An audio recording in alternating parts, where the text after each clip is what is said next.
Hi guys, कैसे हैं आप सब? आई होप आप सभी लोग अच्छे होंगे। नमस्कार, आदाब, सत श्री अकाल, छोटों को दुआ और बहुत सारा प्यार। इस वीडियो के अंदर स्पेशली हम लोग जानेंगे आधार लिमिटेशन के बारे में। जी हाँ, आधार लिमिट यानी कि जैसे आपने आधार में अपने कोई चीज़ ऐसे डॉक्यूमेंट्स लगा दिए थे पहले या वो गलत था या किसी वजह से उसमें अपडेशन की आपकी ज़रूरत है या अभी आप चाहते हैं कि जो हमने अपडेशन कराया था वो मेरे लिए वैलिड नहीं है। अभी मुझे जो कराना है वो एज़ पर अपने डॉक्यूमेंटेशन के अकॉर्डिंग टू कराना है और वो जो पुरानी हमारी आधार के अंदर अपडेशंस हैं, आधार के अंदर जो मेरा डाटा है या आपका है, वो डाटा गलत है। रॉन्ग है और उसको अपडेट कराने की हमें ज़रूरत है। तो अपडेट कराने में कई बार ऐसा होता है कि हमें मालूम ही नहीं होता है कि हम आधार में जो अपडेशंस करा रहे हैं, वो हो पाएगा या नहीं हो पाएगा। तो इसमें कुछ यूआईडीएआई की तरफ से लिमिटेशन दी जाती है, जिसे हम कहते हैं आधार का एक लिमिट होता है, वो लिमिट अगर क्रॉस हो जाता है तो आपको दिक्कत आती है और उसमें प्रॉब्लम आती है और आपका अपडेशन नहीं हो पाता है। तो चलिए और जानते हैं, स्टार्ट करते हैं कि इसकी लिमिटेशंस की क्या-क्या वैलिडेशंस होते हैं और कैसे इसको अपडेट किया जा सकता है। तो सबसे पहले हम यहाँ देख रहे हैं स्क्रीन पे हमें आधार का दिखा रहा है डीओबी, नेम एंड जेंडर।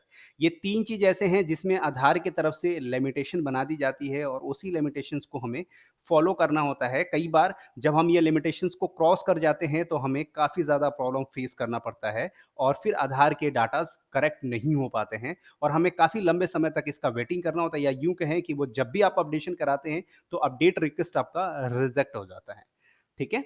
तो अभी इसे देखेंगे कि यूआईडी की तरफ से मैं सबसे पहले आपको एक दिखा देता हूँ। ये है आपका स्क्रीन के अंदर ऑफिस मेमोरेंडम, जो कि आधार एनरोलमेंट के लिए और अपडेट्स के लिए एक मेमोरेंडम निकाला गया था, जो अमेंडमेंट 2018 के अंदर एक रेगुलेशंस बनाए गए थे आधार की तरफ से, जिसे हम कहते हैं 6th अमेंडमेंट रेगुलेशन 2018। ये आधार एनरोलमेंट इन अपडेट्स के लिए बनाया गया था, जिसमें कि कुछ अपडेशंस के लिए लिमिट लगा दी गई थी। उस लिमिट को हमें क्रॉस नहीं करना है। तो सबसे पहले आपको स्क्रीन पे ये देख रहे हैं, आपको यहाँ पे ऑफिस मेमोरेंडम का दिखाया गया है। ये 2018 के अंदर रेगुलेशंस बने थे, पर फाइनली ये 1 अप्रैल 2019 को ये डेटेड में लेटर इशू हुआ था, जो यूआईडी की तरफ से हुआ था। आप यहाँ देख सकते हैं, government of India, ministry of electronics and IT, यानी कि जितने भी इंडिया के अंदर ई गवर्नेंस के स्कीम्स हैं, यानी आधार का जो होता है वो हमारे ई गवर्नेंस के अंदर आता है, पैन होता है वो ई गवर्नेंस के अंदर आता है। जितने भी ई गवर्नेंस के वर्क हैं वो सभी government of India, ministry of electronics and IT department के तहत आता है।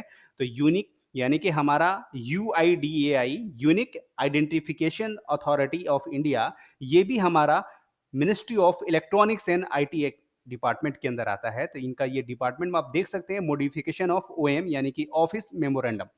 यहाँ पे कुछ लेटर्स के अंदर डिटेल्स दिए गए हैं, इसे पहले केयरफुली रीड कर लेते हैं और अंडरस्टैंड कर लेते हैं, फिर आगे डिस्कशन करते हैं किसके बारे में क्या इनकी लिमिटेशन लगाई गई हैं।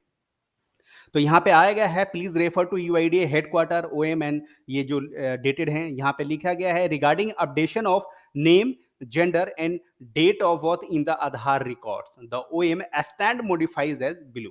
यानी कि इसमें कुछ आधार के लिमिटेशंस के लिए बताए गए हैं, नेम, डेट ऑफ बर्थ और आपके जेंडर्स के regarding. The Aadhaar enrolment in update 6 amendment जब आया था 2018 का, तो इसमें ये अमेंडमेंट के अंदर एक लिमिटेशन बना दी गई थी, जिसमें कि डेट ऑफ बर्थ आप सिर्फ एक बार अपडेट करा सकते हैं और आपका अगर किसी का नेम गलती से कुछ हो गया है तो उसको सिर्फ 2 बार दिया जाता है, ट्विस्ट ए टाइम। और अगर आपका जेंडर है तो सिर्फ ऑन से टाइम यानी कि एक बार होता है। मैं फिर रिपीट करूंगा आपको कि अगर आपका date of birth update change कराना है या गलत हो गया है और उसको आप आधार में अपडेशन करा रहे हैं, तो जो उसकी लिमिट है वो ऑन है, यानी कि एक टाइम है, एक बार है। और अगर आपका नेम में अपडेशन कराना है वो ट्विस्ट टाइम है, यानी कि 2 बार आप करा सकते हैं। और अगर आपका जेंडर है, जेंडर इन द सेंस जैसे आपके आधार कार्ड के में मेल या फीमेल लिखा होता है, तो अगर आप मेल हैं और गलती से आधार ऑपरेटर ने जब आपका आधार अपडेट किया था या आधार इनरोलमेंट आपने कराया था, तो मेल की जगह वहाँ पे गलती से फीमेल कर दिया था। या हो सकता है कि आप फीमेल हैं और आपको उस टाइम बनाते टाइम ऑपरेटर ने गलती से मेल कर दिया था, तो उसको कहते हैं जेंडर अपडेशंस के लिए। और चलिए बात करते हैं, इन तीनों के बारे में समझ गए और इसमें कुछ एग्जेम्पशन लिमिट दी जाती हैं। तो आप ये समझ गए कि नेम के लिए जो अपडेशंस हैं, आधार के लिए name and date of birth और आपके जेंडर के जो लिमिटेशंस बनाई गई हैं यूआईडी की तरफ से, उसमें ये दिक्कतें होती हैं। तो कुछ केसेस में आपके आधार जो लिमिटेशंस हैं उसको किया जा सकता है, वो होता है एक्सेम्पशन हैंडलिंग प्रोसेस। ये कैसे होता है? तो इसके बारे में भी इसी लेटर के अंदर दिया गया है कि अगर ऐसा हो जाता है, तो नॉट एन इश्यू। आपको लगता है कि आपने इससे पहले मल्टीपल्स ऑफ टाइम अपडेट करवा चुके हो 2018 या 19 से पहले-पहले, तो उसमें आपको आधार में अब जो आप कराना चाहते हो, वो सही कराना चाहते हो, तो ध्यान रहे इसके लिए सबसे पहले आपके पास कोई भी ओरिजिनल डॉक्यूमेंट होना चाहिए। बेटर वन ये होता है कि आपके पास एक बर्थ सर्टिफिकेट हो, या फिर आपके पास पासपोर्ट हो, या फिर आपके पास आपका हाई स्कूल की मार्कशीट हो, सर्टिफिकेट हो, 10th क्लास का मार्कशीट या सर्टिफिकेट हो, जो एक वैलिडेशन प्रूफ करता है कि आपके नेम, डेट ऑफ बर्थ के लिए, ठीक है? तो ये चीज़ आपको ध्यान रख लेना है। अब मान के चलते हैं कि आपने कभी अपना नेम किसी वजह से आपने जब अपडेट कराया था तो गलती से कुछ और हो गया था और उसको फिर आपको अपडेट अब कराना है, तो उसके लिए वैलिडेशन डॉक्यूमेंट की ज़रूरत होती है। अगर वैलिड डॉक्यूमेंट है तो उसको प्रोसेस किया जाता है। तो चलिए स्टार्ट करते हैं कि अगर आपको इन तीनों में से कोई डॉक्यूमेंट्स या इन तीनों में से किसी भी चीज़ में नेम, डेट ऑफ बर्थ या जेंडर में कुछ इश्यूज़ हो जाता है, तो उसके अगेंस्ट आपको क्या करना होता है? तो आपको यहाँ पे तीनों चीज़ें बताया गया है, जो लिमिटेशन आधार की तरफ से लगाई गई है डीयूबी, नेम एंड जेंडर के लिए। नेक्स्ट स्टेप आगे बढ़ते हैं।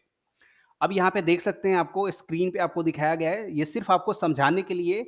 सॉरी गाइज़, थोड़ा-सा ये वीडियो मैं और लॉन्ग करना चाहूँगा ताकि आपको डिटेल्स में समझाने की ज़रूरत है कि कैसे-कैसे इसको प्रोसेस को करना है, ताकि आपके जो लिमिटेशन आधार की क्रॉस हो चुकी है, जो लिमिट आप क्रॉस कर चुके हो, उसको कैसे अपडेशंस में लेके आकर अपने आधार को अपडेट करा सकते हो। तो यहाँ पे एक बार यानी कि आपको डीओबी 1 टाइम के लिए है, नेम आपका है वो 2 बार के लिए, 2 बार के किस केसेज़ में नेम का है, वो भी आपको ध्यान से समझना है। अगर आपका मान के चलें आप कोई फीमेल हैं और आपकी शादी होगी, मैरी होगी, आपने किसी से शादी कर लिया, तो उसका सरनेम आपको ऊपर एंटर करना होता है। या फिर कई बार ऐसा होता है कि आपके नेम के आगे सरनेम नहीं लगा हो। मैं बात करता हूँ, अगर फीमेल नहीं है तो मेल की बात करता हूँ। अगर मेल का कई बार क्या होता है, फॉर एग्ज़ाम्पल राहुल, अगर उनका नाम राहुल कुमार सिंह है, तो उनका कभी सरनेम नहीं लगा, तो उस केस में वो एक बार अपडेशन करा सकते हैं, दूसरी बार भी वो अपडेशन करा सकते हैं, बट उसके लिए वैलिडेशन रीज़न देना होगा आपको रीजनल ऑफिस को, आधार डिपार्टमेंट को, ताकि वो आपके रीजनल को, आपके सारे जो रीजंस हैं, किस रीजन की वजह से अपडेट आपने किया है 2 बार और उसको लिमिट क्रॉस हो गई है, तो वो फिर आपको अपडेशन करके आपके आधार में देंगे। अब बात करते हैं जेंडर के बारे में। यहाँ पे जेंडर भी एक बार आपको सिर्फ दिया जाता है। अगर गलती से आपका मेल हो गया तो आप फीमेल सिर्फ एक बार करा सकते हो, और अगर आपके आधार में गलती से फीमेल हो गया है तो सिर्फ आप एक बार मेल करा सकते हो। तो ये ध्यान रखना है, आपको सिर्फ एक बार इसकी लिमिटेशन होती है। डेट ऑफ बर्थ की लिमिटेशन सिर्फ एक बार ही होती है, बट इन तीनों केसेस में अगर आपका कभी कुछ ऐसा हो जाता है, तो उसको एक्सेप्शन के अंदर लेके हैंडलिंग प्रोसेस के थ्रू होता है, जो कि वो डायरेक्टली यूआईडी के थ्रू होता है, और वो अपने टेक सपोर्ट डाटा जो सेंटर होता है, वो आधार के टेक्निकल टीम वहाँ पे जाके आपके डाटा को अपडेट कर देती है। बट इसमें अपडेशन के लिए आपको एकदम ओरिजिनल डॉक्यूमेंट देना होगा, और उसका एक यूनिक ऑथेंटिकेट रीज़न देना होगा कि जो आपने इससे पहले अपडेट कराए थे, वो नहीं है। कई बार ऐसा होता है कि आपने मान के चलें डेट ऑफ बर्थ को अपडेट करा दिया है, बट ध्यान रहे जब भी आप डेट ऑफ बर्थ अपडेट कराते हो तो आधार का जो एनरोलमेंट फॉर्म हो, अपडेट फॉर्म होता है, उसमें एक टिक दिया जाता है डिक्लेयर्ड या वेरीफाइड। तो अगर आपने उसको वेरीफाइड कर दिया है, तो फिर आपके लिए थोड़ी-सी प्रॉब्लम हो सकती है, और आपका नेम के लिए भी थोड़ा प्रॉब्लम हो सकता है कि अगर आपने 2 बार से ज़्यादा नेम चेंजेस करा लिए हैं, तो फिर इसमें आपको इश्यू फेस किया जा सकता है। नेम, डेट ऑफ बर्थ और जेंडर की लिमिटेशन आधार की तरफ से बनाई गई हैं, जिसे हमें और सभी रेज़िडेंट को, ऑल इंडिया रेज़िडेंट को इसे फ़ॉलो करना महत्वपूर्ण है। तो अगर ऐसा हो जाता है तो सबसे पहले आपको क्या कर लेना है, इन तीनों में से अगर कोई भी चीज़ें आपको अपडेशंस की ज़रूरत पड़ जाती है, ये चीज़ें अगर क्रॉस हो गई है, तो उसके लिए सबसे पहले आपको ओरिजिनल डॉक्यूमेंट आप कैरी कर लें। फॉर एग्ज़ाम्पल अगर आप नेम में कोई अपडेशंस आप करना चाहते हो, पहले जो चीज़ें हो गई हैं वो गलत हैं, बट अभी आप जो कराना चाहते हो, वो अभी आपके पास अगर ओरिजिनल मूल वैध दस्तावेज़ हैं आपके पास, ओरिजिनल डॉक्यूमेंट वैलिड ऑथेंटिकेट हैं, तो फिर आप उसको अपने साथ कैरी ज़रूर कर लें।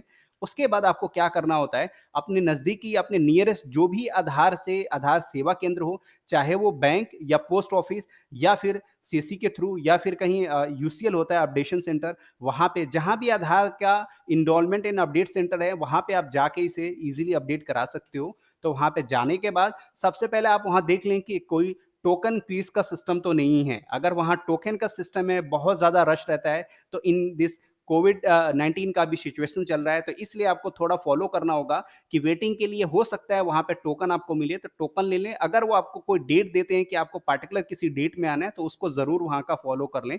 और अगर आपको सेम डे में ही टोकन मिल जाता है और वो कहते हैं कि आप रुक जाएँ, आपको आज ही के दिन में इस टाइम में आपको नंबर आ जाएगा, तो आप वहाँ पे थोड़ा वेट कर लें। तो इस टोकन सिस्टम को आपको थोड़ा फॉलो करना होता है।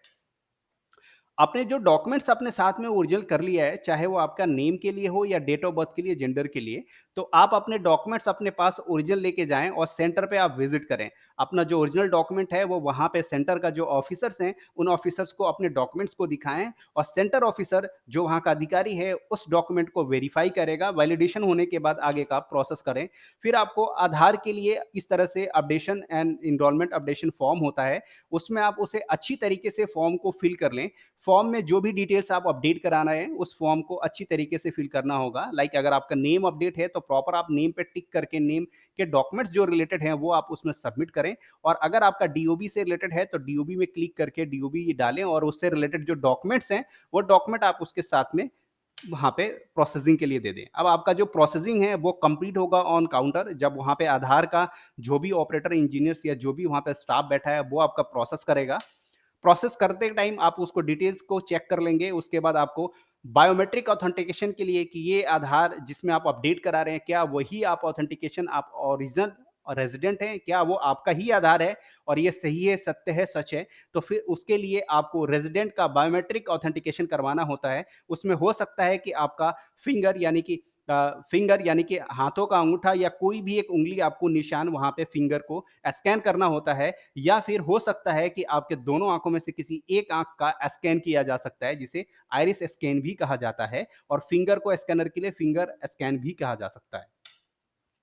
उसके बाद आपकी जितने भी अपडेट्स वहाँ पे जो भी अपडेशन आपने कराए हैं सिस्टम के अंदर, उसे प्रॉपर्ली अपने स्क्रीन पे या ऑपरेटर से या इंजीनियर स्टाफ से अच्छी तरीके से समझ लें कि जो आपने अपडेशन कराया है वो ओके है, वैलिडेट है, उसको फिर प्रोसेस करें।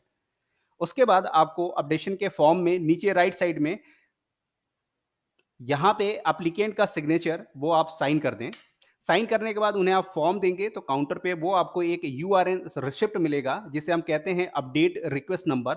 ये आपके रजिस्टर्ड जो mobile number at the time of, या हो सकता है कि आपने पहले जो नंबर रजिस्टर्ड आधार में किया हो, और अगर आपके पास वो एक्टिव है, तो आपके पास जैसे ही ये प्रोसेसिंग कंप्लीट हो जाएगा, तो आपके पास एक मैसेज आएगा जिसमें यूआरएन यानी कि अपडेट रिक्वेस्ट नंबर का एक मैसेज आता है। अगर नहीं भी आता है, तो आपको ऑन काउंटर एक आपको यूआरएन रिसिप्ट मिलेगा, जिसे आधार की स्लिप भी कहा जाता है, वो आप अपने पास कैरी कर लें।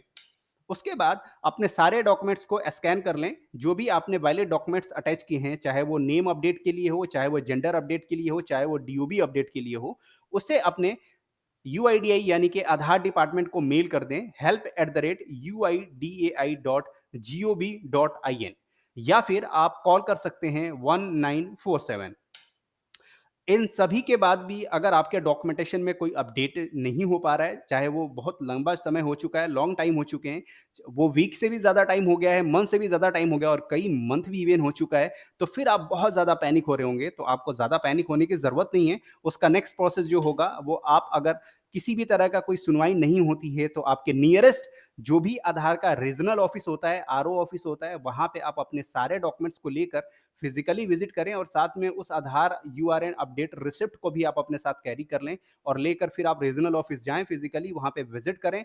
और वो वहाँ पे हो सकता है कि आपको कोई एफिडेविट, हो सकता है कि आपसे वहाँ का कोई वैलिडेशन लेटर, हो सकता है कि वहाँ से कोई भी आपको एक तरह से ऑथराइजेशन फॉर्म होता है, डिक्लेरेशन फॉर्म होता है, वो आपसे फिल करवाएं। तब आगे की उसे प्रोसेस करेंगे। फिर वो आधार के जो टेक टीम होता है, उनके पास जाता है, और जो आपके आधार में जो डाटा है, उसको अपडेट कर दिया जाता है। Thank you for watching this video. Please ये वीडियो कैसा लगा, प्लीज़ आप हमें कमेंट बॉक्स में ज़रूर बताएं, और इस वीडियो को ज़्यादा से ज़्यादा अपने फ्रेंड, रिलेटिव और जितने भी आपके ग्रुप्स के अंदर हैं, उन सब तक शेयर करें, ताकि उन्हें इसके बारे में पता चल सके।